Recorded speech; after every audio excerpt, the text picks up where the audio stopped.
Seja muito bem-vindo ao nosso raio-x aqui da prova da USP, sobretudo a parte de medicina fetal. É o seguinte, essa prova, ao longo dos anos, ela sofreu diversas variações. Teve ano que caiu gineco e obstetrícia, teve ano que caiu só obstetrícia. O que nós esperamos para esse ano é que venha realmente recheada apenas de questões de obstetrícia, é isso que ela tem se, de certa forma, estabelecido um pouco mais. Mas independentemente do modelo, do formato como essa prova se apresenta, a banca mantém-se a mesma. Então a gente vai conversar hoje sobre diversos assuntos. Nós vamos conversar sobre a obstetrícia de alto risco, a gente vai conversar sobre obstetrícia básica, emergências obstétricas, sobre medicina fetal. Então veja só, emergências hipertensivas, toxo, lúpus, um monte de coisa que realmente tem grandes chances de cair na tua prova. E o que é muito importante é que tu entenda que a prova da USP ela não é uma prova tão simples assim. Nós temos questões que são tipicamente longas, questões que trazem casos clínicos que vão ser necessários para a resposta de uma ou até mais questões, tá certo? Então é assim que ela vai se apresentar para você, te demandando mais do que um conhecimento por questão. A gente começa aqui falando de emergências obstétricas e o grande destaque tem que ser dado, sem dúvida alguma, para síndromes hipertensivas, com, claro, grande ênfase aqui para pré-eclâmpsia. Pré-eclâmpsia que até recentemente era chamado de DEG na USP, mas que começou a mudar lá só agora realmente. Mas a pré-eclâmpsia. Pré-eclâmpsia que é aquela pressão alta, aquela hipertensão específica do período gestacional, que se dá a partir de 20 semanas de gestação. E aqui o nosso objetivo é falar de emergências, urgência e emergência. E aqui eu vou te trazer uma coisa que é importante, caso você não tenha essa noção. Quando a gente fala de protocolos e fluxogramas de conduta, tipicamente a USP em São Paulo tem os seus próprios, que nem sempre convergem com o do Ministério da Saúde. Então, meu objetivo aqui contigo é te trazer qual que é o fluxograma mais bem estabelecido dentro da USP de São Paulo. Então, o que que eles pensam, como que eles agem lá dentro diante das condutas, diante dessas condições e morbidades clínicas, certo? Então, deixa eu te apresentar aqui a pré-eclâmpsia sob a ótica da USP São Paulo. Então, quando a gente pensa na emergência hipertensiva, nós temos que dividi-la em dois grupos aqui. Nós temos as pacientes com emergência hipertensiva propriamente, que são aquelas pacientes que apresentam-se pra gente com uma pressão arterial maior ou igual a 160 por 110 com sintomas clínicos, e as pacientes com urgência hipertensiva, que são aquelas com uma pressão arterial 160 por 110 sem sintomas. Então, com sintomas, sem sintomas. Então, veja só, para as pacientes que chegam para a gente no pronto-socorro com um pico pressórico assintomático, na USP São Paulo a conduta é tratamento por via oral. Ou você vai adiantar a dose do antihipertensivo que a paciente tinha para tomar, ou iniciar o tratamento, caso ela não faça nenhum tipo de tratamento ainda. Ok? Então, via oral, para as pacientes completamente assintomáticas. Agora, para as pacientes sintomáticas, nós podemos dividi-las em dois grupos ainda. Nós temos aquelas pacientes que chegam com aquela tríade de sintomas típicas da iminência de eclâmpsia, então cefaleia, escotomas e alterações gastrointestinais, náuseas, vômitos incoercíveis e tudo mais. E as pacientes que têm um ou dois sintomas. Então, na tríade de sintomas, e para a USP São Paulo, só existe iminência de eclâmpsia quando existe a tríade completa. Para esse grupo, a gente prescreve o sulfato de magnésio associado à hidralazina. Agora, quem tem um ou dois sintomas, ou seja, não fechou a tríade da iminência, a primeira conduta deve ser prescrição de sedação com analgesia. Então ela vai tomar uma levomepromazina, ali um Neosine, 3 gotinhas, vai tomar uma medicação sintomática, vai ficar deitada por 15 a 20 minutos. A gente vai pegar um acesso para solicitar exames de gravidade, para investigação, por exemplo, de síndrome HELP, e reavaliar a pressão dali 20 minutos. Essa é a conduta padronizada nos casos de 1 a 2 sintomas. Nesses casos, quando a gente for reavaliar essas pacientes, olha só, se essa paciente ela pode ter uma piora, ou seja, ela vai evoluir para a tríade de sintomas, ela pode ter uma manifestação ou se manifestar aqui de forma inalterada, ou seja, depois desses minutos ela ficar completamente igual ao que ela estava, ou ela pode melhorar. Se ela piorar dos seus sintomas, evoluir para a tríade, ou seja, ela não tinha iminência de eclâmpsia, segundo a USP, passou a ter. Piorou, então a gente vai para sulfato de magnésio com hidralazina.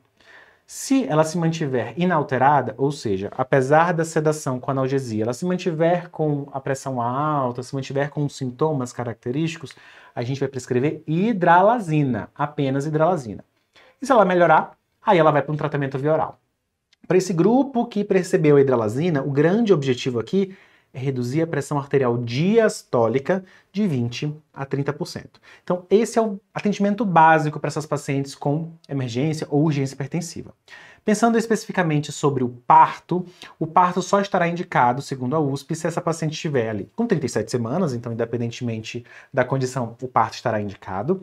Se apesar de melhor otimização de dose antihipertensiva e tudo mais, ela não tiver controle pressórico, ou seja, descontrole pressórico não corrigível, se naquela fase inicial ela começar a piorar os sintomas, então você fez o tratamento com hidralazina, fez sintomáticos, otimizou a medicação e ela piorou com uma iminência de eclâmpsia depois, acabou realmente o parto está indicado também. Síndrome HELP é um motivo de indicação de parto, ou claro, alteração de vitalidade fetal. Olha só essa questão aqui desse ano. A gente tem uma paciente de 37 anos, secundigesta, um parto normal anterior, está com 37 semanas e 2 dias com diagnóstico de hipertensão arterial crônica. Está usando ali metildopa 1,5 gramas dia. Segundo o cartão de pré-natal, essa dose era de 750. Então, ó, já foi ajustada recentemente. Estava com 750, ajustou, depois ajustou mais uma vez e está usando agora 1,5 gramas por dia. Isso, então, nas últimas 3 semanas foi feito esse ajuste. Ela compareceu ao serviço de urgência porque ela tinha vômitos e cefaleia de forte intensidade. Ao exame físico, ela chegou com um pico pressórico, além de edema em membros inferiores, e uma altura uterina de 31 centímetros, veja só, com 37 semanas, então pequena essa altura uterina.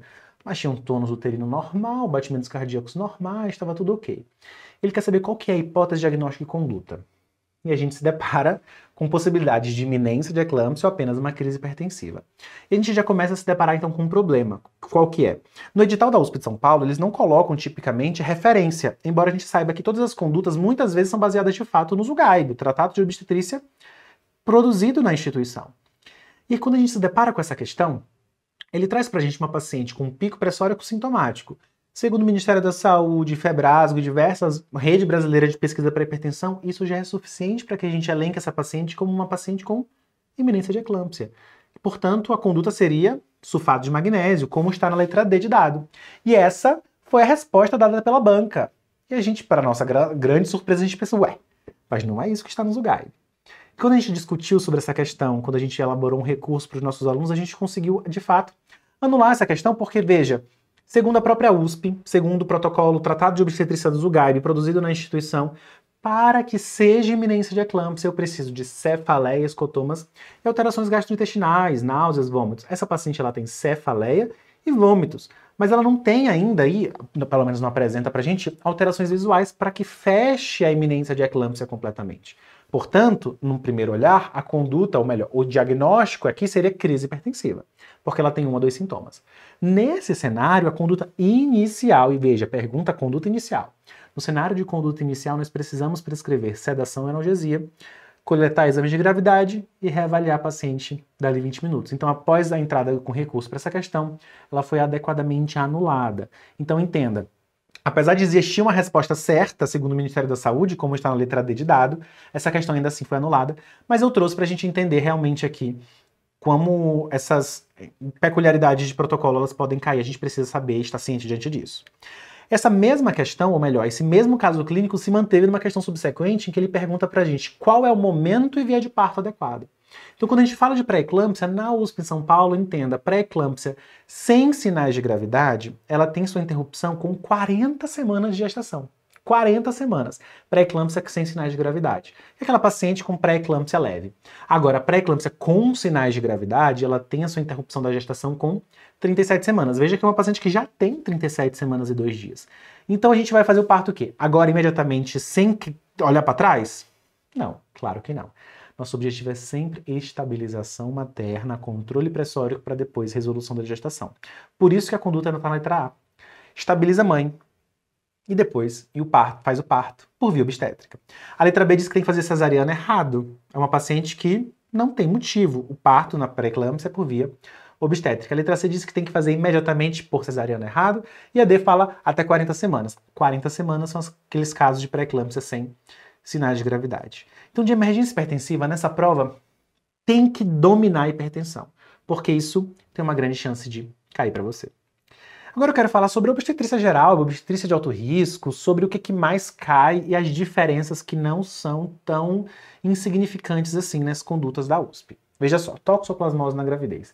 Já é aquela confusão de protocolo, a gente sempre se confunde com GG e IgM, o que tem que fazer, teste de avidez.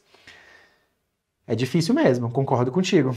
Mas veja como aqui está redigido no protocolo assistencial da clínica obstétrica na USP, no Hospital das Clínicas.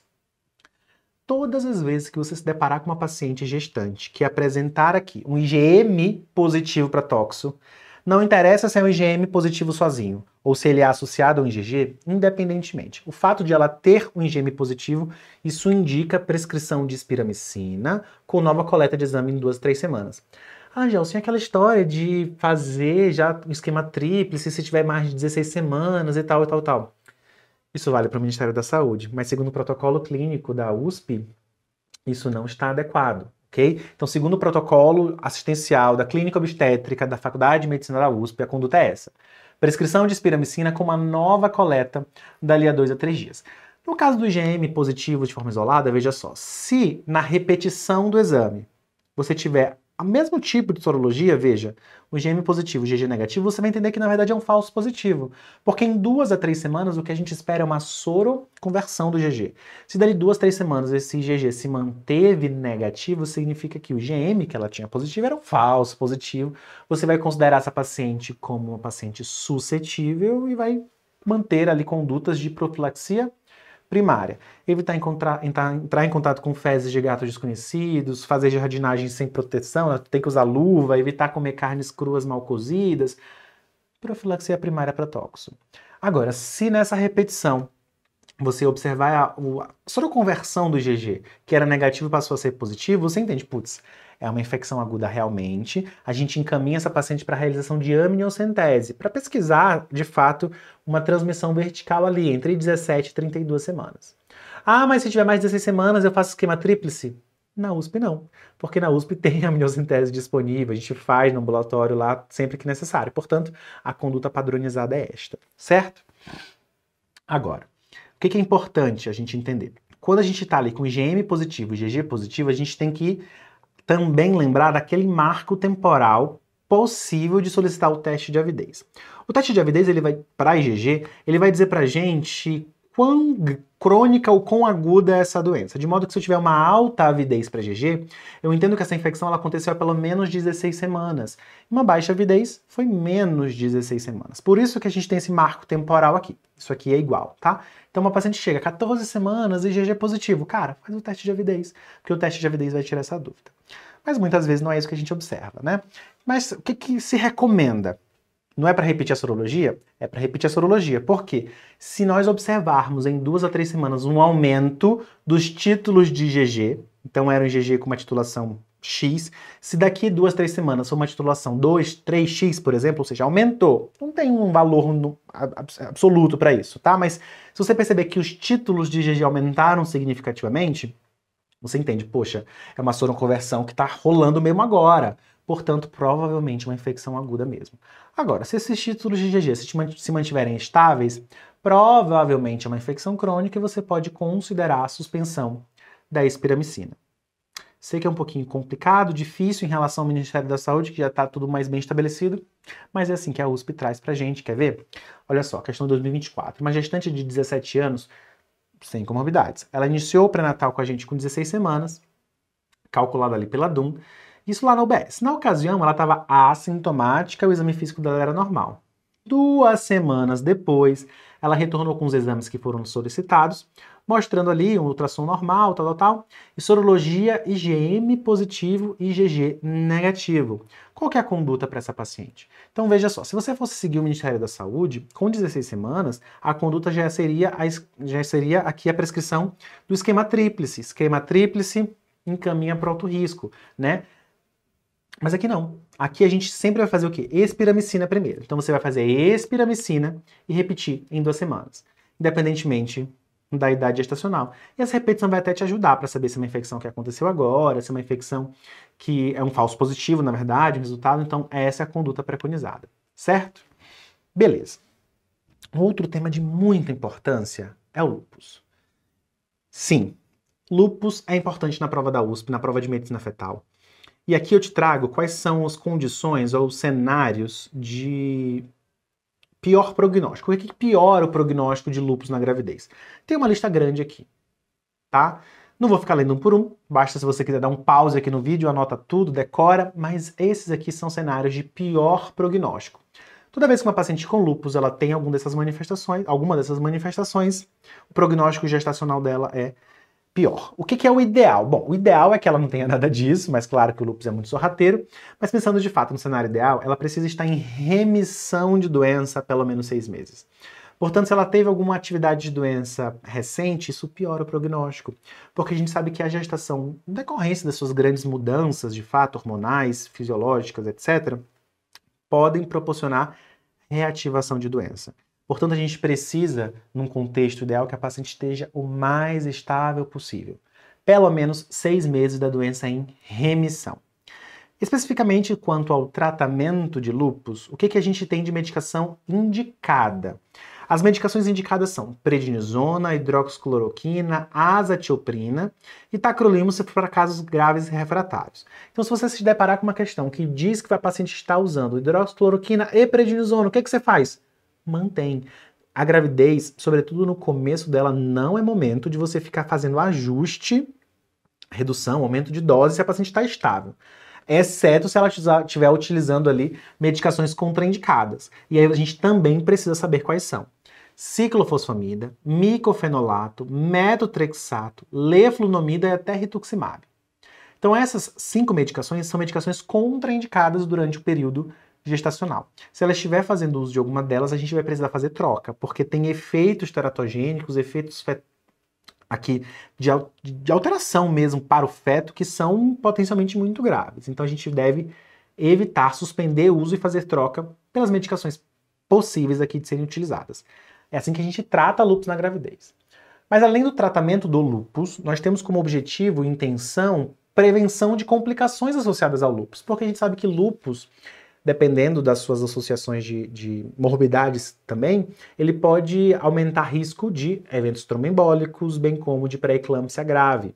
Nesse contexto, a gente pode associar o ácido acetilsalicílico para as pacientes que têm algum histórico ou alteração renal, pacientes que têm o diagnóstico mesmo da síndrome do anticorpo fosfolípido ou apenas os anticorpos positivos, bem como pacientes que já tiveram histórico de pré-eclâmpsia grave. Elas merecem receber o AS de 100 a 150 mg à noite como medida preventiva para a pré-eclâmpsia nessa gestação.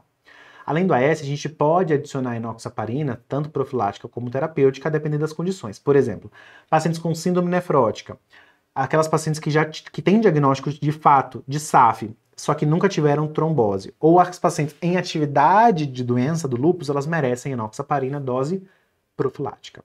Agora, se você tem uma paciente com SAF e trombose, ela vai para a dose terapêutica com certeza, ok?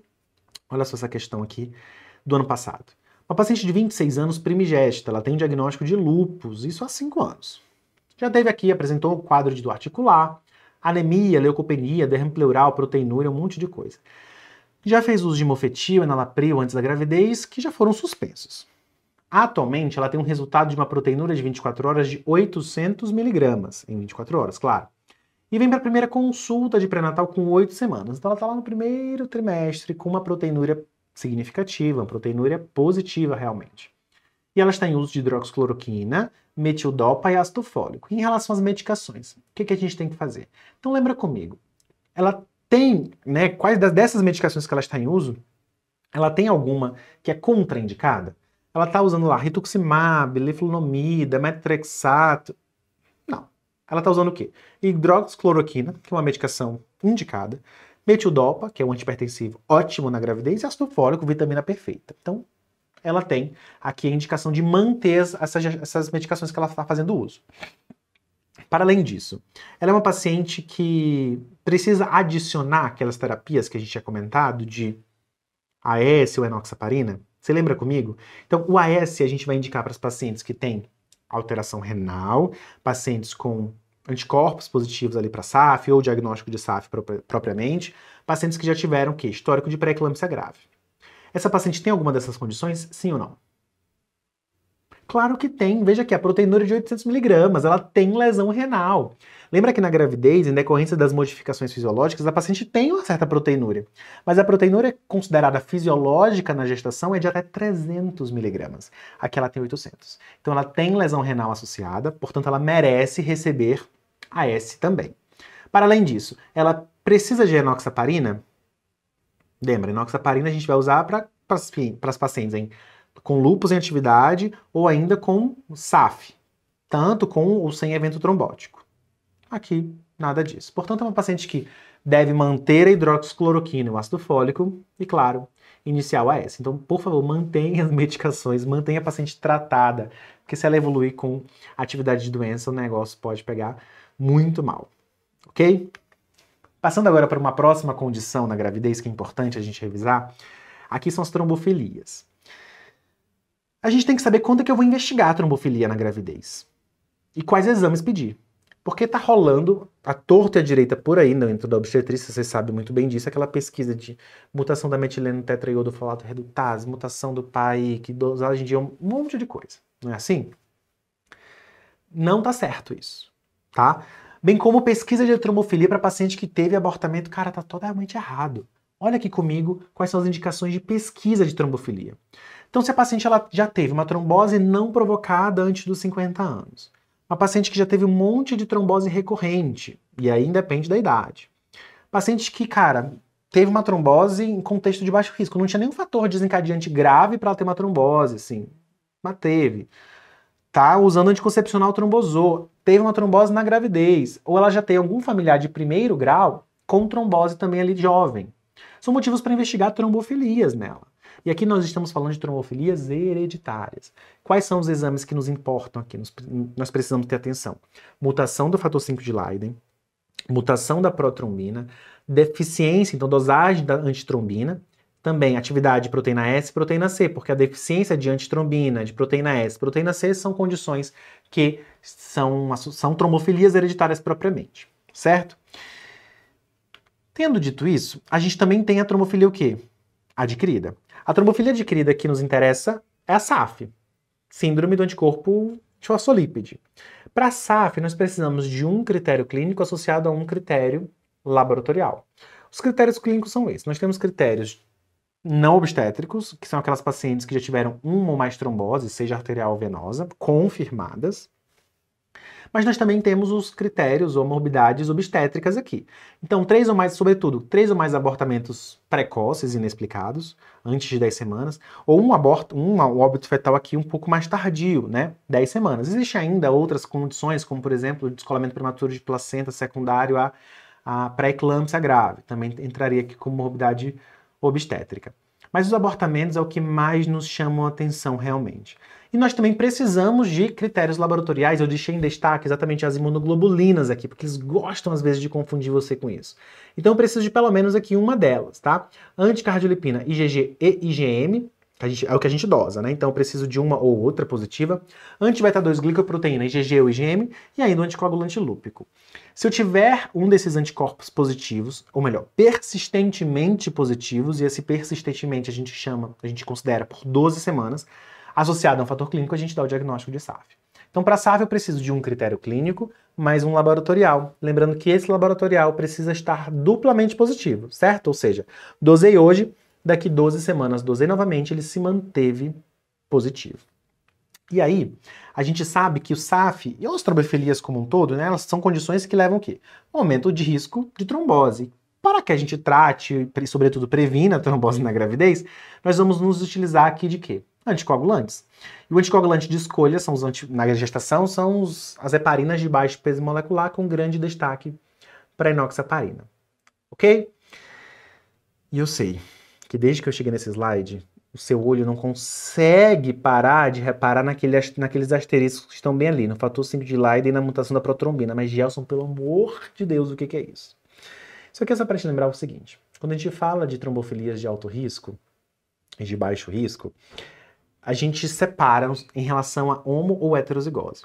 Então veja só, toda vez que nós tivermos homozigose para mutação do fator 5 de Leiden, mutação para protrombina, isso é considerado uma trombofilia de alto risco. Quando eu tenho heterozigose para mutação do fator 5 de Leiden, mutação da protrombina, são trombofilias de baixo risco. Quais outras são trombofilias de baixo risco? Deficiência da proteína S, da proteína C ou até associação de trombofilias. E a antitrombina? Bom, a antitrombina não tem homozigose porque ela é letal. Se o indivíduo é homozigoto para deficiência da antitrombina, ele não sobrevive e morre mesmo, tá? Então é sempre heterozigoto. Então, em resumo, quais são as mutações de alto risco? Homozigose para fator 5 de Leiden, mutação da protrombina.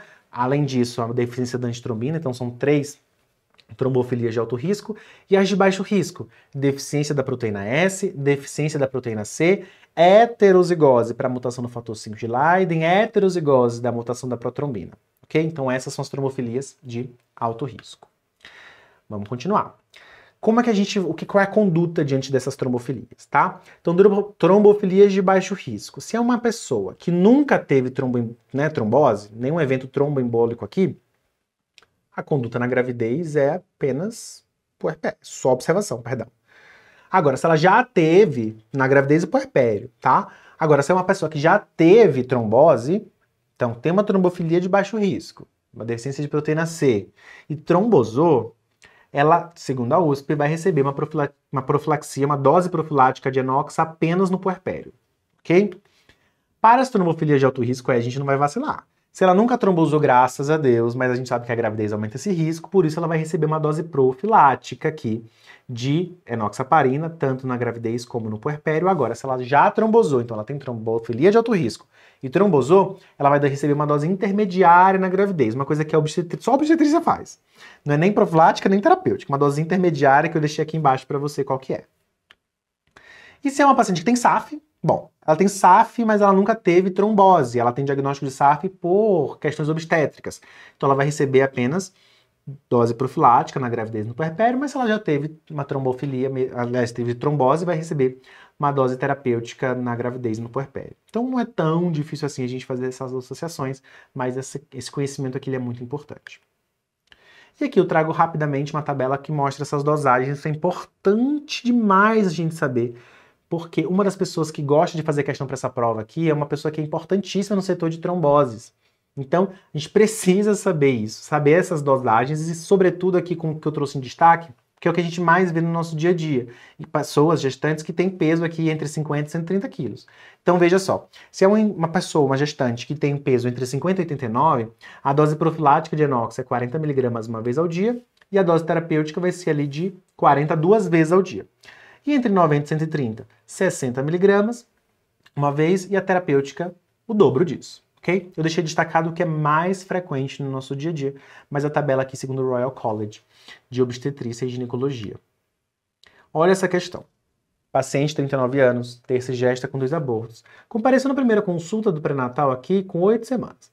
Ela já teve 2 abortamentos, sendo na primeira gravidez, ó, um abortamento com 8 semanas, ultrassom mostrando embrião tópico de 10 milímetros, sem batimento cardíaco, teve um tratamento expectante, tal. Na segunda gravidez, foi um abortamento precoce também, 6 semanas, era um saco gestacional, mas nem teve embrião, então foi uma gestação não evolutiva, também tratamento expectante, sem necessidade de curetagem. Ela é uma paciente que tem fator 5 de Leiden em forma heterozigota, diagnosticada há 6 anos, porque a irmã teve uma trombose não provocada. Então, parando aqui, é uma paciente que tem critério, que tinha motivo para investigar trombofilia? Sim. Por conta das perdas? Não. O motivo da investigação dela aqui era histórico familiar, de parente de primeiro grau, com trombose. Provavelmente uma trombose, né, tendo sido jovem aqui. E pesquisou e ela tem o quê? Heterozigose para fator 5 de Leiden, que é uma trombofilia de baixo risco. Ok. Não há outros antecedentes pessoais obstétricos relevantes, ela está assintomática e ao exame físico ela tem uma pressão de 110/70, 81 quilos, está com 1,65 de altura. O exame físico dela estava tudo bem, estava tudo certo. E aí, em relação a essa paciente, ela quer saber sobretudo aqui a prescrição de enoxaparina. Então veja, é uma paciente que ela tem uma trombofilia de baixo risco. Uma trombofilia de baixo risco em que não houve trombose. Sendo assim, qual que é a indicação para essa paciente? Se ela tem uma trombofilia de baixo risco, sem trombose, segundo o que a gente acabou de mostrar para vocês, a conduta é o uso de tromboprofilaxia, de anticoagulação profilática, apenas no puerpério, na dose de 40 miligramas. E nessa dose, por quê? Porque ela tem 81 quilos. Então aqui é detalhe mesmo, que é o especialista, como você, precisa saber. Uma outra questão importante nessa temática de tromboprofilaxia é pensar de um modo global, para além das trombofilias. Então, dentro da USP foi desenvolvido um score de risco, já com validação assim internacional, ok? Para risco tromboembólico de todas as pacientes que internam e que têm parto ali. Parto, abortamento, seja o que for. Então, toda paciente que interna na USP, no Hospital das Clínicas, ela é avaliada quanto ao seu risco de vir a desenvolver uma trombose, e aí, com base nisso, ela vai receber ou não uma tromboprofilaxia. Para essa estratificação, essa paciente é feita uma divisão aqui em riscos. Então temos condições de alto, de médio e de baixo risco. As condições de alto risco elas vão dar 3 pontos, as de médio risco valem 2 pontos e as de baixo risco 1 ponto, de modo que se essa paciente ela tiver 3 ou mais pontos, ela vai receber a tromboprofilaxia, ok? Vamos lá. As condições de alto risco são essas aqui. Paciente com anemia falciforme, uma paciente cardiopata, paciente com lúpus em atividade de doença, pacientes que está com câncer neste momento. Além disso, uma paciente que está em mobilidade no leito há mais de uma semana com obesidade associada. Paciente que já teve trombose espontânea ou ainda é portadora de uma trombofilia de alto risco. Ela internou, seja para a condição clínica ou para o parto, ela vai precisar receber enoxaparina, porque ela só por ser de alto risco ela tem 3 pontos. De médio risco, veja só, uma paciente que teve câncer ou fez quimioterapia há pelo menos 6 meses, não está com doença, entre aspas, agora, com algum tipo de pneumonia cianótica ou infecções graves que são muito debilitantes, também recebe aqui 2 pontos. Pacientes com idade acima de 40 anos, o IMC bem alto, maior ou igual a 40, bem como condições de hemorragia pós-parto, tá? Então sangramento maior do que 1 litro até, eles consideram como condição de médio risco aqui, perdão, vale 2 pontos. Trombose com fator desencadeante, então um trauma ortopédico, por exemplo, entra com médio risco. Ou ainda aquela paciente que é portadora de uma trombofilia de baixo risco. E para baixo risco, pacientes desidratadas, como aquelas que têm hiperemesia gravídica, pacientes que fizeram qualquer tipo de cirurgia na gravidez, pacientes com varizes de grosso calibre. Além disso, gemelaridade, idade entre 35 e 39, multiparidade, então 3 partos prévios, sem contar o que ela está parindo agora, são condições que valem 1 ponto. Então toda paciente que interna, ela merece ser avaliada quanto a isso, e com base nesses critérios de pontuação, a gente vai prescrever ou não a tromboprofilaxia para ela. Sobretudo no puerpério, é assim que se dá, veja só. As pacientes que têm condições de alto risco, elas vão receber a tromboprofilaxia por todo o período do puerpério. Agora, aquelas que têm condições, pontuaram, vão receber enoxa por condições de médio ou de baixo risco, elas recebem apenas por 15 dias.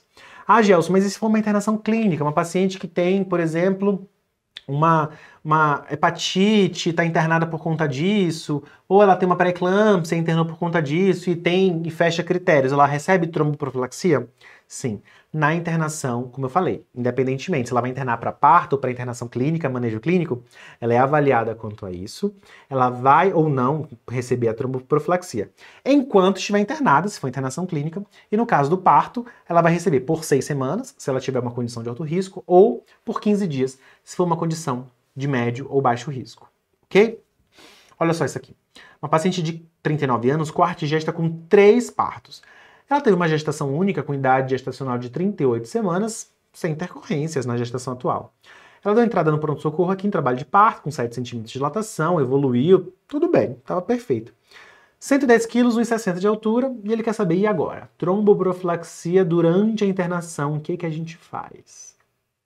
Então, mobilização precoce, isso vale para todo mundo. Qualquer processo cirúrgico pós-parto, ela merece uma mobilização precoce. E aí a gente precisava saber exatamente aqueles critérios que eu falei para você. Então, uma paciente que ela tem uma multiparidade, veja, ela já teve 3 partos. Além disso, ela tem um IMC de maior que 40. Se você fizer aqui o IMC de uma paciente de 1,60 com 110 quilos, dá mais do que 40. Portanto, ela tem 3 pontos e merece tromboprofilaxia. E a gente vem para a dosagem. Veja só, lembra que eu falei 50 e 39, 40 miligramas, de 90 a 130, 60 miligramas, e aqui nós estamos falando de dose profilática. Então essa paciente que tem 110 quilos, ela vai merecer receber o quê? 60 miligramas. uma vez ao dia. Então, é assim que cai. E não é uma questão só não, tá? Costumeiramente, não raro, a gente vê duas questões da mesma prova, com a mesma temática, com esse mesmo tipo de abordagem. Então, a gente precisa saber anticoagulação, a gente precisa saber tromboprofilaxia na gravidez para fazer essa prova. Uma outra temática que eu quero conversar contigo, que também é muito relevante para o dia a dia, dentro da medicina fetal, dentro dessa prova sobretudo, é sobre a prematuridade, estratégias de prevenção. Aqui, a gente tem que pensar sobretudo no diagnóstico, nas condições associadas à incompetência istmo-cervical.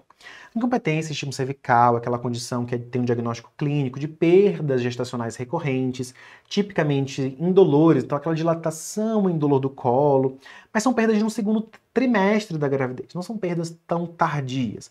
E que se a gente for deixar, vai ser o quê? Progressivamente mais cedo na gestação.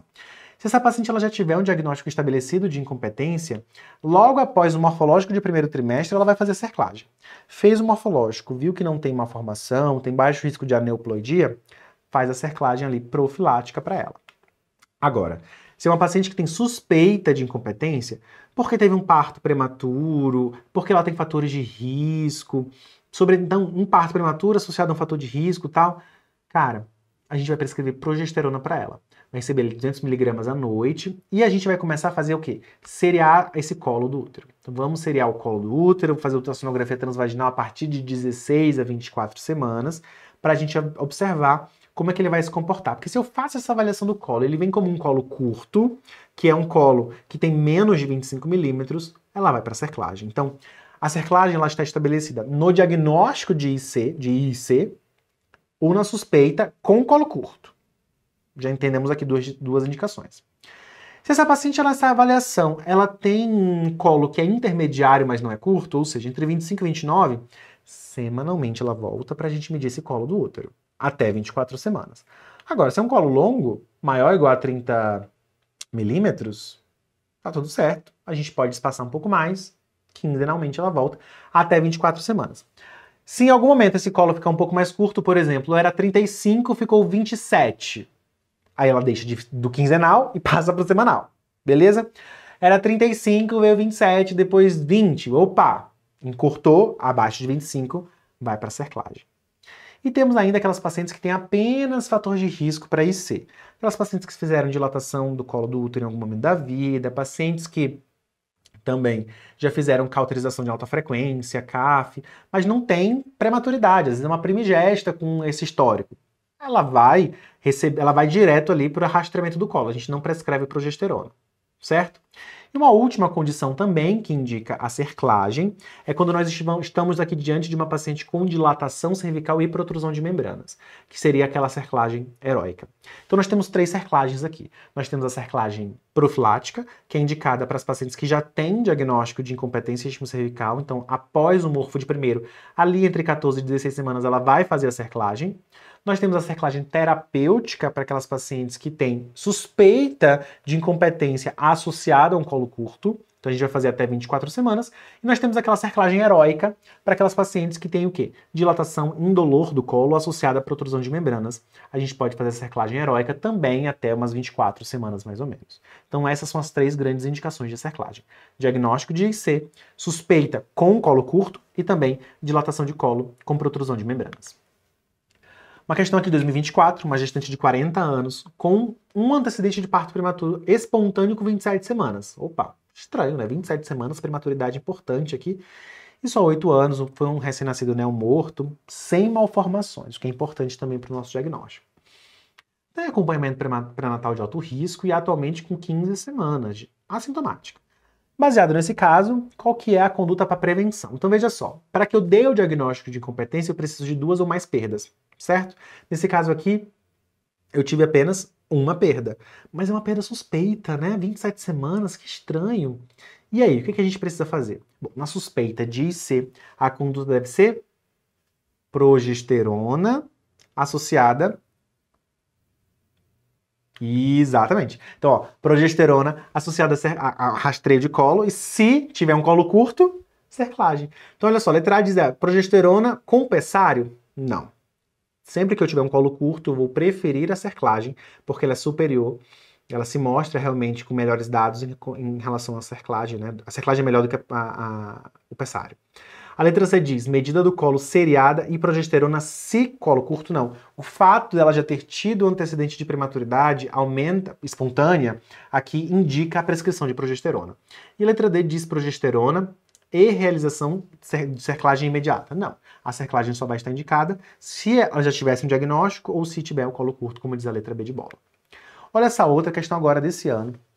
Paciente de 33 anos, secundigesta, sem doenças de base, ela é avaliada com idade gestacional de 18 semanas após uma ultrassonografia obstétrica.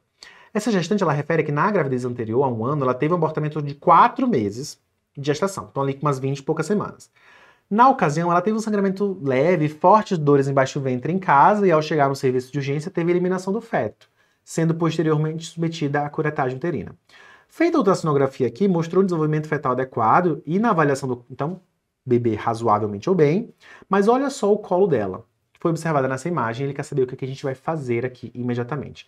Então veja só, nós temos uma paciente com uma suspeita de IC. Quando a gente fala, os livros falam pra gente, uma dilatação indolor. Cara, nem tanto, né? Porque pensa, 20 e poucas semanas, o colo dilata, tá saindo alguma coisa, a dilatação pode ser indolor, mas a saída do bebê não é. A cólica dói mesmo, né? Então ela vai ter cólica para eliminação do produto conceptual. Foi o que aconteceu com ela. A dilatação pode ser indolor, mas a eliminação não, ok? Então beleza. Ela teve essa uma perda ali, né, do segundo trimestre, suspeita. Quando você for avaliar, olha só o que a gente consegue observar nessa imagem. Eu tenho um ultrassom transvaginal que mostra para mim aqui essa região do colo. Então ele mostra aqui, ó, esse comprimento aqui é de 0,58 centímetros, ou seja, o comprimento do colo aqui é de 5,8 milímetros. E ele tem essas outras marcações que são sinais, aqui são um sinal significativo ou compatível com um afunilamento. Então eu tenho um colo extremamente curto, afunilado, com a protrusão de membranas ali. Eu ainda não tenho dilatação, mas eu tenho um colo muito, muito curto, com menos de 15 milímetros, que é um outro parâmetro muito importante aqui de conduta. Então sim, a progesterona está indicada por conta da prematuridade, da suspeita de IC. Quando eu faço essa avaliação, veja, é um colo curto. Se eu tenho um colo curto, o que eu faço? E suspeita de IC. Com colo curto, a conduta é cerclagem aqui, cerclagem terapêutica. Beleza? Não é cerclagem heróica, porque na cerclagem heróica eu tenho dilatação de colo, né?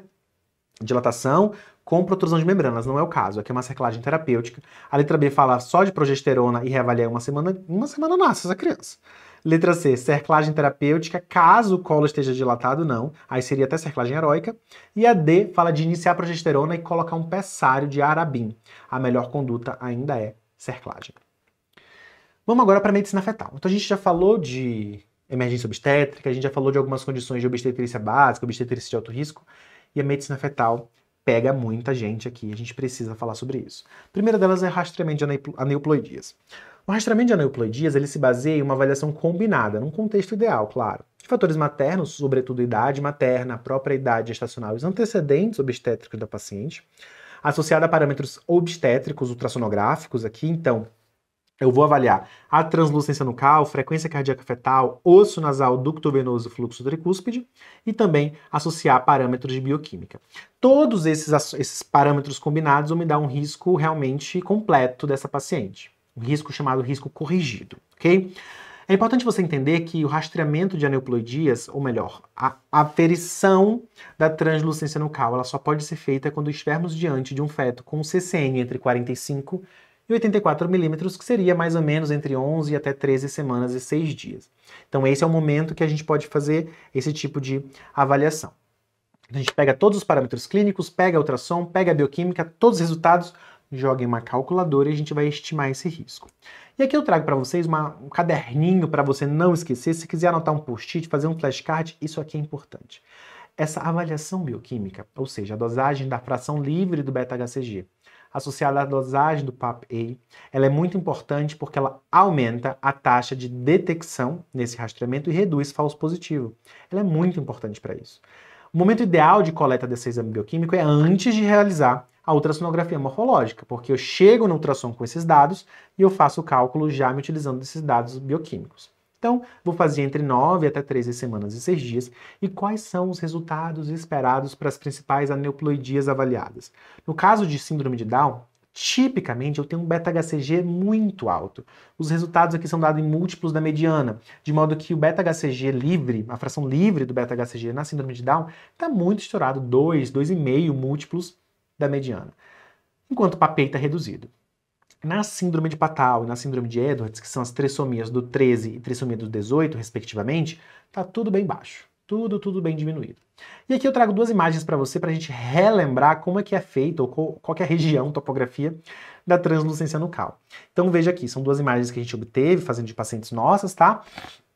Em que nós temos aqui, à sua esquerda, essa topografia da translucência nucal e aqui também da translucência nucal. Não existe um valor absoluto, né, de corte, não tem um ponto de corte de TN aqui na gravidez. O que você precisa entender aqui? É uma curva de normalidade, por isso que a idade gestacional é importante. De modo que todas as vezes que você tiver uma TN menor do que 2, ela está sempre normal. Sempre normal. Maior do que 3, está sempre alterado. Então, entre 2 e 3, aí aqui está o negócio, a gente vai precisar usar a curva e para entender. Mas aqui eu trago também uma imagem só para você entender o jeitão da coisa, porque nem sempre vai ter uma curva de normalidade na prova para dizer se está aumentado ou não. Mas você precisa entender o jeitão da coisa. Então veja, a translucência nucal aqui da esquerda, que eu pintei de vermelho, ela é mais alongadinha. Veja que ela é bem contínua, bem contínua. Enquanto aqui do lado direito, ela tem um formato mais losangular, mais em diamante. Então esse aspecto realmente é muito espessado. Então aqui deu 2,9, era um valor bem alto para esse feto nessa idade gestacional. Então, para você entender o jeitão de como essa imagem se apresenta para a gente, ok? E eu trago essa questão aqui desse ano também. Traz para a gente, veja, uma paciente de 42 anos, primigesta. Tem hipertensão crônica, ela tem um MC aqui pré-gestacional de 38, faz uso de amlodipino, bom controle. No morfológico feito com 12 semanas e 5 dias, ela tinha um CCN de 60, compatível com 12 mais 3, então beleza. BCF de 160, TN de 2,2, opa, tá naquele limbo, né? Entre 2 e 3. Ela tinha artérias uterinas ali com 2,5, né? O IP médio, morfologia fetal sem alterações, e tinha um perfil bioquímico aqui, coletado um pouco antes. Tinha uma fração livre do beta-HCG de 80, que isso dava 2,7 múltiplos da mediana, e o PAPA, proteína A plasmática da gravidez, de 0,57, que era pequeno, né? 0,5 múltiplos da mediana. Ele quer saber sobre os riscos aqui. Então tem uma paciente que tem uma TN que está ali no limbo, que eu não sei se é normal ou alterada. Mas tem bioquímica muito alterada. Veja, um beta-HCG, uma fração livre do beta bem alta e um PAPA muito baixo. Então o que isso diz pra gente? Olha só, a letra A diz assim: a ausência de malformações diminui sensivelmente o risco de trissomia do cromossomo 21. Errado. O que a gente avalia para risco, o cálculo de risco de aneuploidias aqui, não são as malformações propriamente, mas sim translucência nucal, osso nasal, ducto venoso, frequência cardíaca fetal e a translucência nucal. Então eu preciso desses parâmetros para calcular esse risco. Se o feto não tem outras malformações, isso não muda cálculo de risco. Tá? É claro que algumas malformações elas são tão fortemente associadas com a trissomia que, independentemente do cálculo de risco, eu vou investigar. Por exemplo, cardiopatia, defeito do septo atrioventricular total, que é uma cardiopatia muito associada à síndrome de Down. Quando ela está presente, não interessa TN, não interessa osso nasal, não interessa. Eu vou investigar porque a cardiopatia se associa muito fortemente. Mas a ausência de malformações não muda risco. Letra B. Os marcadores bioquímicos são relevantes apenas para avaliação de risco de pré-eclâmpsia? Errado. Eles servem tanto para as aneuploidias, que são esses, bem como para a pré-eclâmpsia. Sobretudo aqui o PLGF, que é um outro marcador bioquímico que a gente pode usar, ou ainda o PAPA, que também tem uma relação boa com pré-eclâmpsia nesse sentido. Então tá errada a letra B. A letra C diz que a elevação dos níveis do beta-HCG estão associados às trissomias do 18 e do 13. Errado. Nessas duas trissomias, o que nós esperamos é uma redução dos níveis de beta-HCG. E a letra D, que é a resposta correta pra gente, diz que o padrão de marcadores bioquímicos é típico da trissomia do 21. Perfeito, sem defeitos pra gente. Ok? O próximo tópico dentro da medicina fetal que a gente tem que dominar é a vitalidade fetal. Não tem como. Todo obstetra que se preze precisa saber avaliar bem o bem-estar fetal. E uma dessas formas que nós temos é por meio do perfil biofísico fetal, que é composto por 5 parâmetros. Nós temos a cardiotoco e temos outros 4 parâmetros ultrassonográficos. Movimentos respiratórios, movimentos corporais, tônus e líquido amniótico, em que a gente também precisa saber os parâmetros de normalidade. Então, na cardiotocografia, eu espero a aceleração transitória. E na USP basta uma. Tendo uma aceleração, eu já fico satisfeito. Em relação a movimentos respiratórios, eu preciso ter movimentos contínuos ali por pelo menos 30 segundos. Movimentos corporais também, de 3 ou mais movimentos. Um tônus em flexão, mas eu posso ver abertura e fechamento de mãos. Um movimento de grande membro ali, então braços ou pernas esticando e fechando. Então, isso corresponde a um tônus fetal. E temos ainda o líquido amniótico, em que nós precisamos de um maior bolsão maior do que 2 centímetros ou um ILA de 5. O que quer dizer que eu não posso ter oligoâmnio. Pode até estar reduzido, mas não pode ser oligoâmnio para que a gente pontue esse critério. E dentro desses pontos aqui, dessas questões, a gente tem a chamada teoria da hipóxia gradual. O que ela diz pra gente? Olha só, durante o desenvolvimento embrionário, durante o desenvolvimento fetal, este bebezinho, ele vai adquirindo habilidades que podem ser perdidas no cenário de sofrimento. E a ordem de aparecimento é inversa à ordem de perda. Então, o que aparece primeiro? A primeira coisa que o feto faz, nem feto ainda, é embrião, lá com umas 8 semanas ele começa a ter movimentos de membros e tudo mais. Depois, então, movimentos compatíveis com o tônus fetal dele. Depois, movimentos corporais.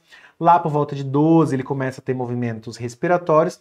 E por volta de 20 semanas ele já tem um quê de amadurecimento do parasimpático para ter oscilações ali e acelerações transitórias também.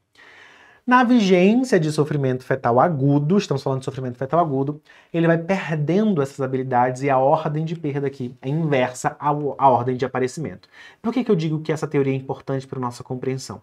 Porque no perfil biofísico fetal, se eu tiver, por exemplo, uma cardiotocografia normal, cara, cardiotoco normal com acelerações transitórias, isso indica impreterivelmente, segundo essa teoria, que o feto tem movimentos respiratórios, que ele tem movimentos corporais, que ele tem tônus. Portanto, você não precisaria nem perder tempo com essa avaliação ultrassonográfica.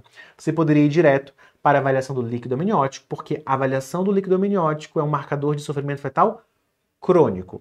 Ok? É o chamado perfil biofísico simplificado, quando eu avalio apenas cardiotoco e líquido. Então, entender essa teoria faz sentido pra gente. E com base nesses parâmetros, nós teremos aqui pontuações diferentes.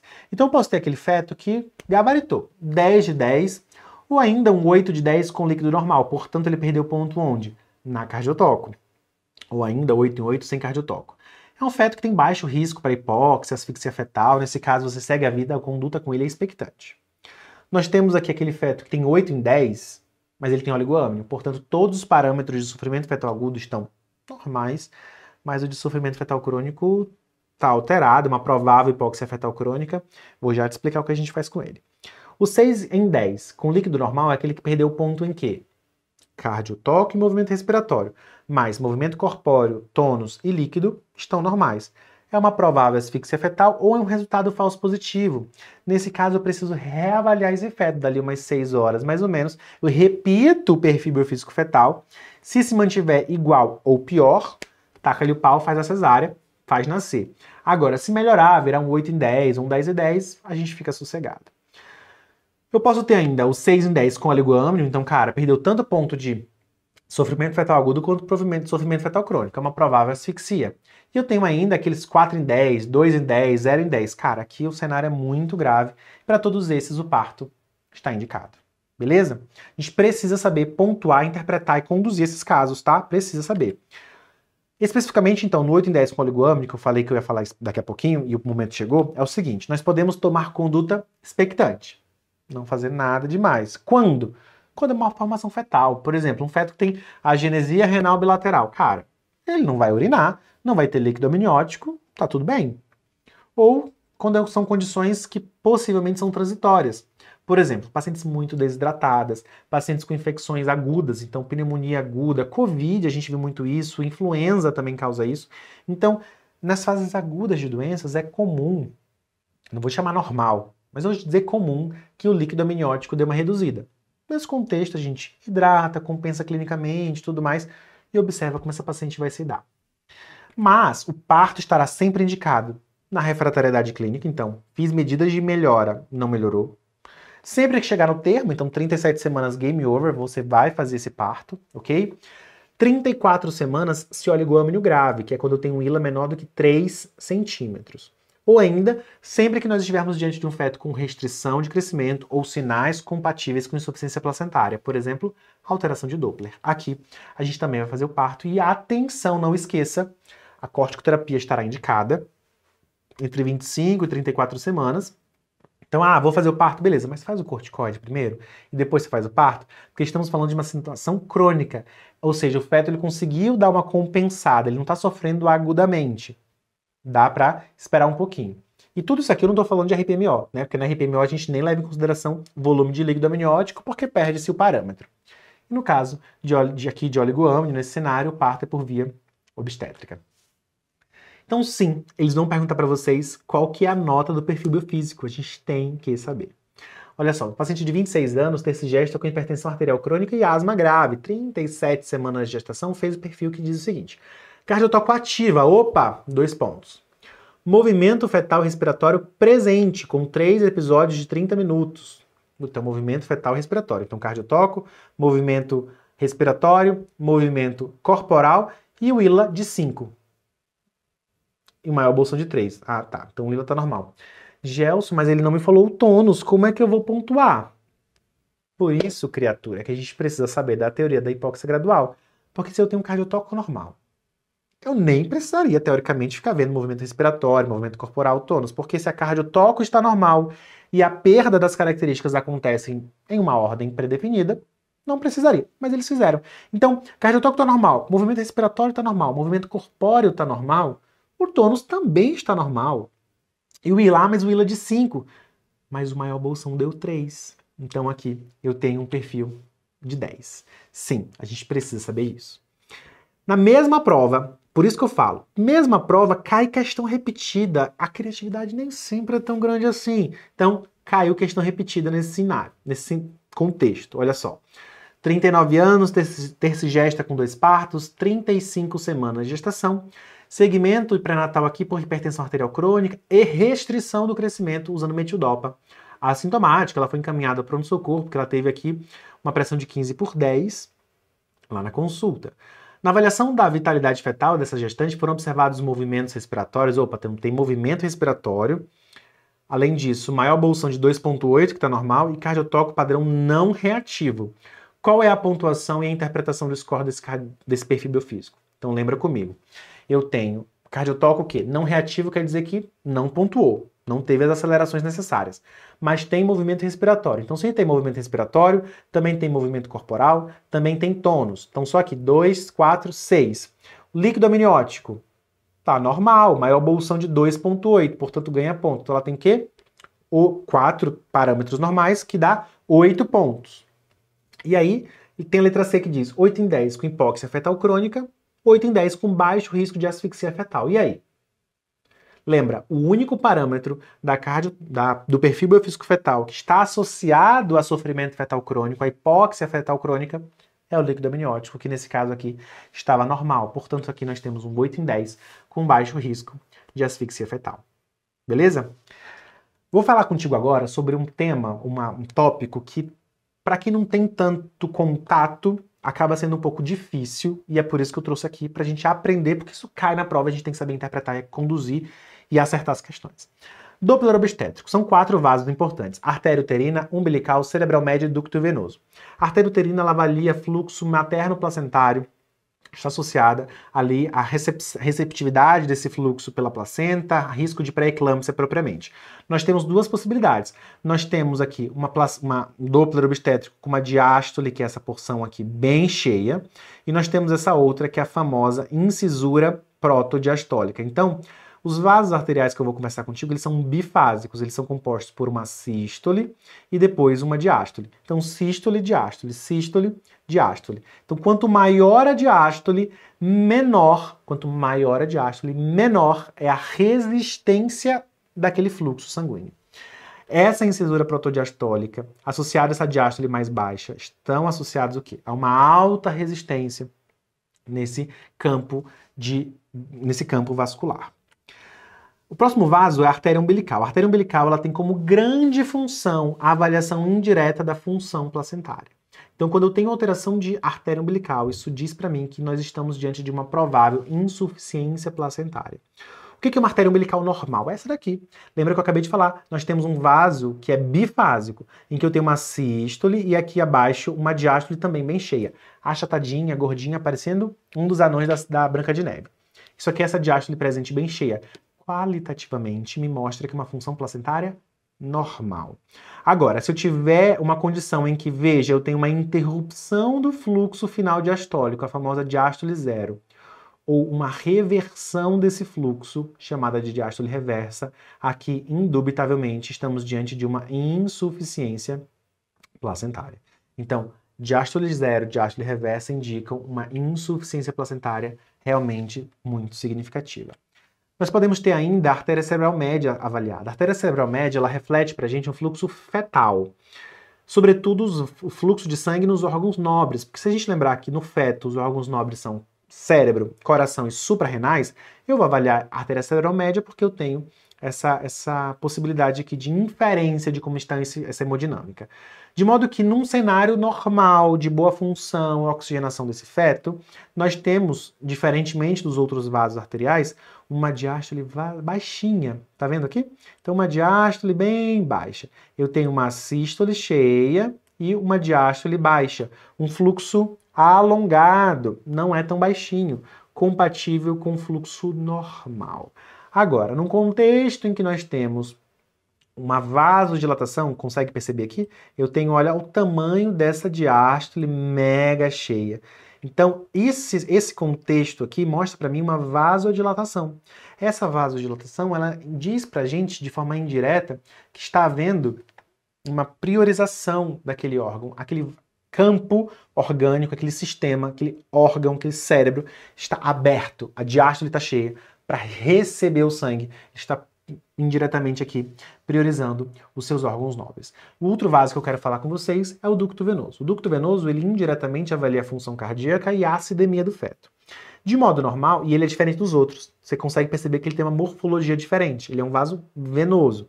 Então ele é composto aqui por uma sístole, por uma diástole, e aqui essa outra porção dele aqui é a contração atrial. Então, sístole, diástole, contração atrial. O que nós esperamos é que esteja tudo bem cheio. Veja, onda A lá em cima. Então, S de sístole, D de diástole e A de contração atrial. A diástole, melhor, a contração atrial lá em cima. É isso que a gente espera, um fluxo normal. O fluxo resistente é quando eu tenho, veja só, a onda A, olha como ela está bem baixinha aqui. Eu vejo com grande nitidez a sístole, eu vejo aqui a diástole e a contração atrial super baixinha. Isso aqui é um fluxo resistente. E eu tenho um cenário pré-óbito, praticamente, que é quando eu tenho uma onda A reversa. Conseguem perceber? Sístole, diástole, onda A reversa. Então, isso aqui é uma avaliação qualitativa de normalidade, mas nós também podemos fazer uma avaliação quantitativa. E o bom do ducto é porque nós temos, e aqui na USP isso é muito utilizado, parâmetros muito objetivos para dizer se está normal ou não. Então, o que é normal do ducto venoso? Sempre que nós estivermos diante de um ducto com índice de pulsatilidade menor do que 1. Por exemplo, esse aqui, eu deixei maior para todo mundo visualizar, é um índice de pulsatilidade de 0,33. Já nesse aqui, onde eu tenho fluxo resistente, veja, é um índice de 1,32. É alterado sempre que nós estivermos diante de um índice entre 1 e 1,5. E acima de 1,5, isso é realmente muito grave. A conduta é parto na viabilidade. Então, ducto normal, segue a vida. Ducto alterado, a conduta é corticoide. Depois do ciclo de corticoide, faz o parto. E ducto muito alterado, que é esse maior do que 1,5, a conduta é parto mesmo sem corticoide, tamanha gravidade que a gente está lidando aqui. Uma outra coisa que é importante é a gente entender que, da mesma forma que lá no perfil biofísico existe uma ordem de alterações, aqui também. Então veja só, a reacomodação, a redistribuição hemodinâmica se dá num contexto aqui de insuficiência placentária da seguinte forma. Quando eu tenho uma insuficiência placentária, a primeira coisa que nós conseguimos observar é um aumento do índice de pulsatilidade da artéria umbilical. Então ela estava ali achatadinha, baixinha e tal, e ela começa a ficar cada vez mais alongada. A diástole fica menor, fica mais realmente compatível com esse cenário de aumento do índice de pulsatilidade. Se isso se mantiver, se essa persistência, esse insulto placentário continuar, a próxima alteração que nós vamos observar é o contrário, uma redução do índice de pulsatilidade da artéria cerebral média, coisa que a gente viu ainda há pouco com aquela vasodilatação. Quando eu tenho essa associação de fatores, essa combinação aqui, nós damos o nome de centralização da hemodinâmica fetal. O que é centralização fetal? É quando existe uma redistribuição do sangue para órgãos nobres. Eu começo a priorizar cérebro, coração e suprarrenais em detrimento de outros órgãos. Só que é importante a gente saber que a centralização não representa sofrimento fetal. É apenas uma priorização de órgãos nobres. Por si só, a centralização não indica parto imediato.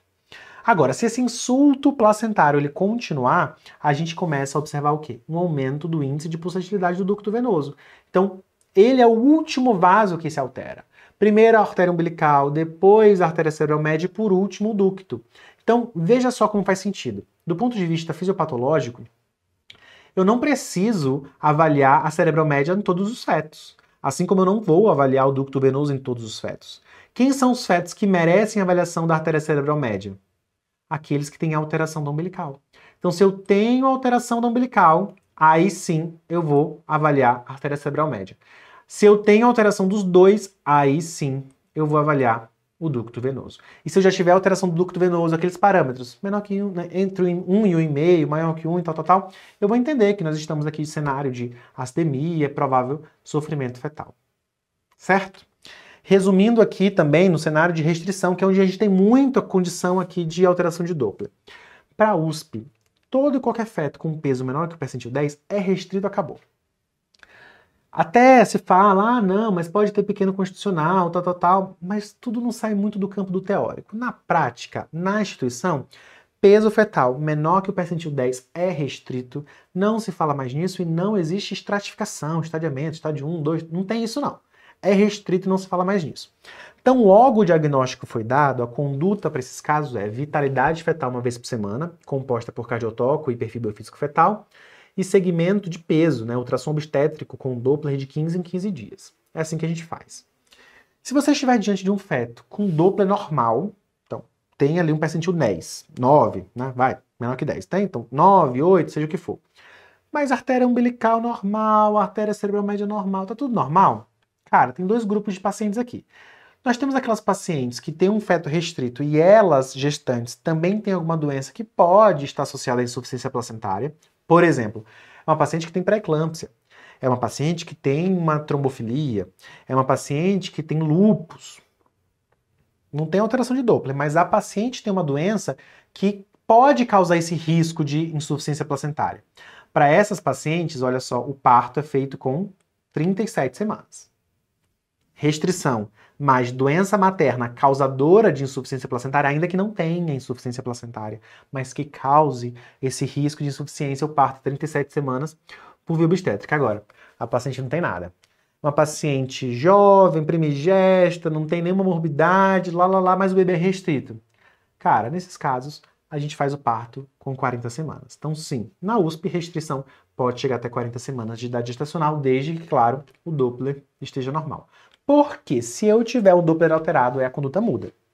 Veja só, se esse feto tem um Doppler alterado, como por exemplo, artéria umbilical resistente, com ou sem associação de cerebral média vasodilatada, o parto é com 37 semanas por via obstétrica.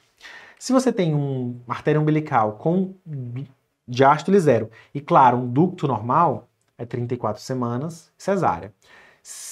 Lembrando aqueles parâmetros do ducto, tá? Se você tem uma artéria umbilical com ducto, com diástole reversa, o parto é na viabilidade, que na USP são 25 semanas, e cesárea. Então, as condutas lembram um pouquinho aquele estadiamento do consenso Delphi, né, que a gente fala de idades gestacionais, lembra um pouco aqui no caso de Doppler alterado. O que está bem diferente é quando é um Doppler normal, tá? Então, artéria umbilical resistente, ou cerebral média vasodilatada, ou a centralização da hemodinâmica fetal, por si só, sozinha, isolada, 37 semanas via obstétrica. Se eu já tiver uma diástole zero, mas o ducto ainda está normal, cesárea. Alteração como diástole reversa, cesárea também, só que na viabilidade.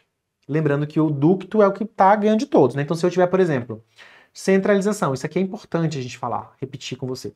Se eu tiver centralização e alteração de ducto, quem manda? O ducto. Ah não, eu tenho uma diástole 0 com 30 semanas e ducto alterado, o ducto vai indicar, tá? Então é isso aqui, o ducto sempre manda nesses contextos aqui.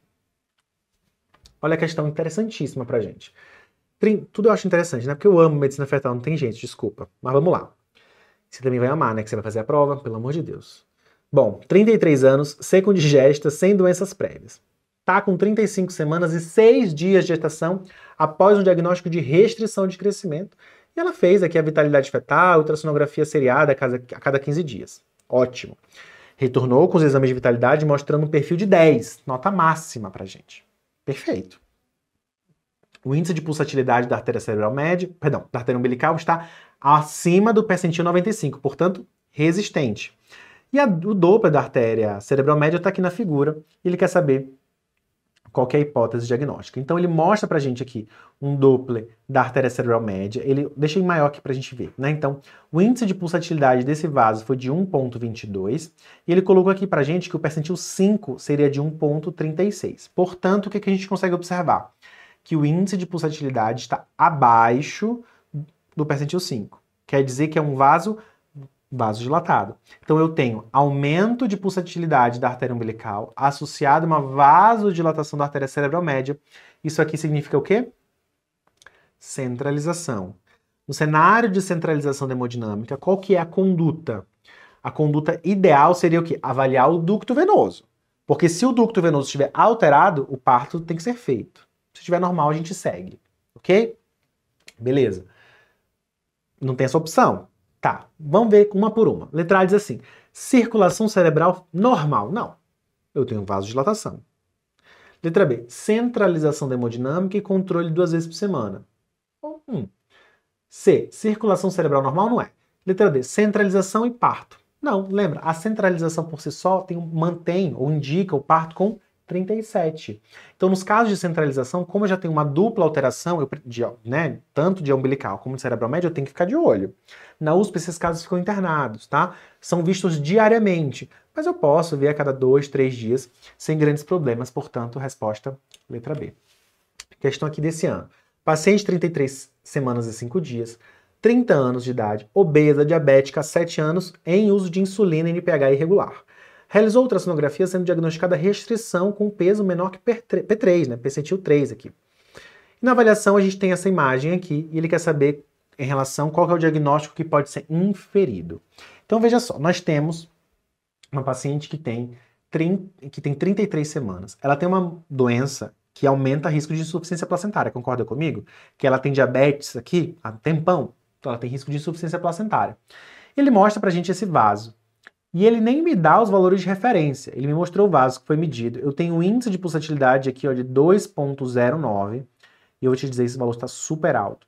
E ainda que você não soubesse valores de referência, nem precisa decorar mesmo, mas consegue perceber. Isso aqui é uma artéria umbilical. Tá mostrando aqui que é uma artéria umbilical. Olha só, ele desenhou aqui. Ó. Então aqui a sístole super apiculada, mas olha o tamanico dessa diástole, pelo amor de Deus. É uma diástole muito pequena. Muito, muito pequena. Então, nesse contexto, o que a gente depreende dessa avaliação? Que é um sofrimento fetal agudo? De modo nenhum. Qual que é o vaso que está associado ao sofrimento fetal agudo? Ducto venoso. A artéria umbilical ela se associa com o quê? Exatamente. Ela se associa com a insuficiência placentária. Então, não é uma artéria cerebral média, para eu pensar em vasodilatação. Letra B fala de centralização. Para que eu pense numa centralização, eu preciso da cerebral média. E o vaso que avalia sofrimento não é a artéria umbilical, mas sim o ducto venoso. Questão aqui também desse ano. Então, 28 anos, pré-natal de risco habitual sem intercorrências, fez uma ultrassom com 32 semanas que mostrou um feto ali no percentil perto do 3. Ok. Então, restrição do crescimento. Índice de pulsatilidade de 1,04, que está abaixo do percentil 95. Então, normal.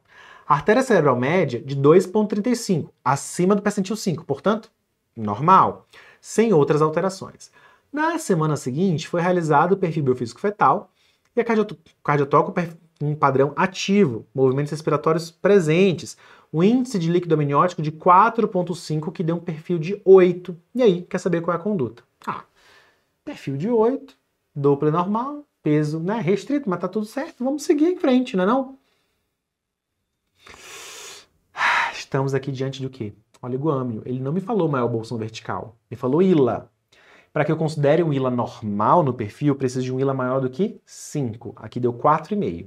Portanto, temos um oligoâmino. Então, esses dois pontos que ele perdeu no perfil foi do líquido.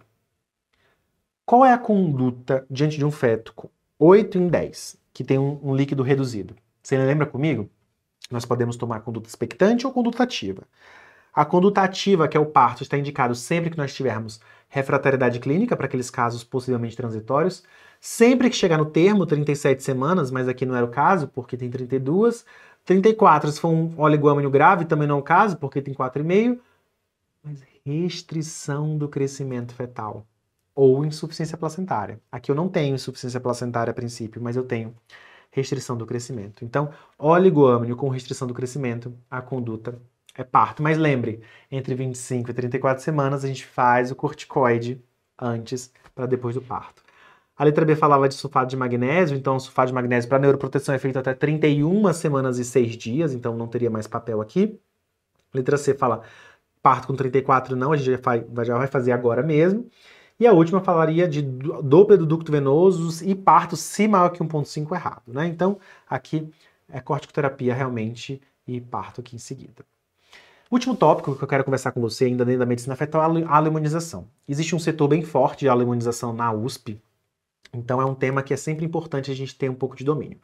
A aloimunização nada mais é do que a produção materna de anticorpos contra antígenos eritrocitários fetais. O que temos de maior evidência, destaque, importância, tratamento, prevenção é a aloimunização contra o sistema RH, aqui sobretudo a produção de anticorpos anti-D. Então, a prescrição da imunoglobulina anti-D com o intuito de prevenção de aloimunização deve ser feita de rotina nas gestantes que têm tipagem sanguínea RH negativo, então RH negativo, quando ela estiver ali por volta de 28 semanas, e claro, se ela tiver um anti-D negativo, né, então cumbis indireto negativo, eu também vou fazer de forma profilática, sempre que estivermos diante de um alto risco de hemorragia feto-materna, então após abortamentos, gestação ectópica, doença trofoblástica gestacional, procedimentos invasivos de medicina fetal, versão cefálica externa, trauma abdominal, óbito fetal com tipagem desconhecida, tem que fazer. O ideal é que se faça nas primeiras 72 horas pós-parto também, claro, nos casos de RN e RH positivo, mas existe benefício de ser feito até 28 dias. Mas o que eu quero destacar contigo aqui é fluxograma de acompanhamento das pacientes aloimunizadas. Então, durante o acompanhamento, na USP nem se pesquisa cumbis indireto, vai ser direto para pesquisa de anticorpos eritrocitários, né? Por quê? Anticorpos irregulares, perdão. Porque é o padrão da instituição, mas vamos considerar que a paciente ela chegou com um cumbis indireto positivo. Cara, o cumbis é um exame muito genérico, eu não sei para qual tipo de anticorpo essa paciente tem. Então, nesse caso, a conduta seria a pesquisa de anticorpos irregulares, caso ela não tenha ainda. Nesse contexto, sobretudo aqui na anti-D, o que é que a gente vai fazer? Se eu tiver baixos títulos de anti-D, então menor do que 1 para 16, repete uma vez por mês essa titulação do anti-D. E se for tudo bem, a gente pode ter o parto em 37, 40 semanas, via obstétrica, de forma muito particularizada, de acordo com as condições clínicas maternas e fetais. Então, segue a vida. Agora, se eu tiver um anti-D maior ou igual a 1 para 16, isso significa para mim que existe um alto risco de acometimento fetal e eu preciso rastrear, investigar se esse feto tem algum cenário aqui compatível com anemia. Para isso, nós avaliamos o pico de velocidade sistólica da artéria cerebral média, porque por meio desse vaso, por meio desta avaliação, a gente consegue estratificar fetos com maior ou menor risco. E aqui nós temos umas particularidades desse fluxograma em relação ao que a Febrasgo traz, o Ministério da Saúde traz, e aqui eu trouxe para você entender quais são essas diferenças. Veja só, como é que a gente maneja esses cenários. Quando eu faço o pico de velocidade, nós temos dois grupos. Eu tenho aquelas pacientes com pico menor ou igual a 1,5, múltiplos da mediana, ou maiores. Menor do que 1,5, menor ou igual a 1,5, diz para mim, olha, esse feto pode ser que tenha anemia, mas se tiver uma anemia leve. Agora, maior do que 1,5 diz, olha, tem anemia, muito provavelmente tem anemia, mas é uma anemia moderada grave. Mas só ter esse rastreamento não é o suficiente para que se realize a cordocentese na USP, diferente da Febrasgo, que já indicaria a cordocentese. Aqui não. Maior do que 1,5, a gente vai continuar nesse fluxograma da seguinte forma, veja só. Maior do que 1,5, eu posso ter aqueles fetos que têm, além disso, outros sinais de anemia, como, por exemplo, cardiomegalia, hipertrofia ventricular, hepatosplenomegalia, hidropsia fetal, sinais ultrassonográficos de anemia. Se isso estiver presente, ou seja, se eu tiver rastreamento positivo associado a um ultrassom também alterado, aí eu vou fazer a transfusão, fazer a famosa TIL, transfusão intrauterina. Agora, se eu não tenho sinais de anemia, eu vou pensar, poxa, não tem sinal de anemia ultrassonográfica, só tem um rastreamento, eu não vou fazer um procedimento à toa, né? A codossintese não é um procedimento inócuo. Então eu vou para a história da paciente. Ela tem algum histórico de um outro bebê acometido com doença hemolítica perinatal? Porque se ela tiver um bebê anterior que foi acometido com doença hemolítica perinatal moderada a grave, também vai para transfusão. Agora, se não teve, ou até teve, mas foi muito leve, ela vai ficar internada, provavelmente, ou pelo menos fazer um acompanhamento ambulatorial ali de 2 vezes por semana. Cada 3 dias, mais ou menos, ela é reavaliada. E se em algum momento surgirem sinais aqui de anemia, ela vai para transfusão. Então, deu para entender? Na USP, eles são muito mais rigorosos na realização da codossintese. Enquanto a Febrasgo já indicaria de cara a codossintese para diagnóstico e tratamento de anemia, aqui não. A gente só vai fazer a transfusão se o feto tiver, para além de um rastreamento pela cerebral média, tiver também alterações ultrassonográficas compatíveis, ou se a gestante já teve algum filho acometido com doença hemolítica perinatal. Aí vai para transfusão. Para esses fetos que foram transfundidos, o parto é feito entre 34 e 37 semanas. Ok? Olha essa questão. 30 anos, secundigesta com parto sem antecedentes relevantes. Então, secundigesta com parto. Ela comparece ao serviço de urgência com idade de 15 semanas e 2 dias, com queixa de sangramento vaginal. E o exame foi observada aqui uma pequena quantidade de coágulos no fundo de saco. Não é familiar, né? É um suco vaginal. Mas tudo bem, sem outras alterações. A ultrassom foi observado um feto com sinais de vitalidade e desenvolvimento adequado para a idade gestacional. E no cartão, os exames mostram um RH negativo, com cumbis positivo. Opa, foi ela imunizada. Fez a pesquisa de anticorpos irregulares e mostrou um anti-C em título 1/4. Qual é a conduta? Gelson, pelo amor de Deus, você falou aqui o fluxograma inteiro do anti-D, o que eu faço com anti-C? Cara, sinto muito, não tem o que fazer. Toda vez que nós estivermos diante de aloimunização para outros anticorpos, autoanticorpos que não D, a gente precisa fazer segmento ultrassonográfico e tudo mais. Porque eles podem ter aloimunização, claro, contra outros tipos de sangue. Mas o que nós temos aqui é uma paciente que tem apenas anticorpo anti-C positivo. A medicação que nós temos disponível para profilaxia de aloimunização é contra quem? Anticorpos anti-D. Ela tem anti-D positivo? Não. Então o que você acha? Pensa comigo. Você acha que seria uma boa ela desenvolver anti-D aqui? Sim ou não? Espero que você tenha dito que não. Idealmente, eu não quero que ela desenvolva anti-D. Portanto, ela merece ou não receber imunoglobulina anti-D? Ah, mas ela já tem anticorpo anti-C, não interessa. A imunoglobulina é para anti-D, para que ela não crie um novo anticorpo. Porque imagina, quanto mais anticorpos essa paciente tiver, maior será potencialmente o risco de um acometimento fetal. Então, beleza, paciência, ela já foi imunizada aqui com anti-C. Eu não quero que ela tenha anti-D também. Então, eu vou administrar a imunoglobulina para essa paciente. E vou continuar fazendo a titulação de anticorpos. Por quê? Se esse anti-C começar a crescer, aí eu posso pensar, cara, tá aumentando anti-C e tal, será que eu vou precisar fazer uma transfusão? Isso não tem um fluxograma bem estabelecido, mas eu preciso acompanhar. Minha intenção de dosar, de titular os anticorpos, não é pro anti-D, porque se eu prescrever imunoglobulina, eu tenho confiança de que ela vai ficar protegida. Agora, pro anti-C, eu não tenho tanto essa confiança, não tenho nem o que fazer, eu só preciso acompanhar. Então, nesse caso, eu precisaria administrar a imunoglobulina e titular os anticorpos mensalmente. Beleza? Então, na prova da USP é isso. A gente tem que saber muito bem interpretação de casos clínicos, contextos que muitas vezes não são fáceis, concordo com você. Mas a gente tem que saber emergência, a gente tem que saber algumas doenças clínicas, sobretudo tóxico e lúpus, tem que dominar. Trombofilia, tromboprofilaxia, cara, tem que estar na ponta da tua língua. Avaliação de vitalidade fetal. E se eu pudesse te dar ainda uma dica a mais, dá uma revisada naqueles diagnósticos de gemelaridade, diagnóstico, aquelas complicações da monocronicidade, síndrome de transfusão feto-fetal, restrição de crescimento seletiva, isso também tem uma potencialidade grande de cair. ok? Então, essa é a nossa revisão. Era sobre isso que eu queria falar com você nesse raio-x das bancas. Muitos bons estudos. Qualquer coisa, estamos por aqui à disposição. Um abraço e até mais.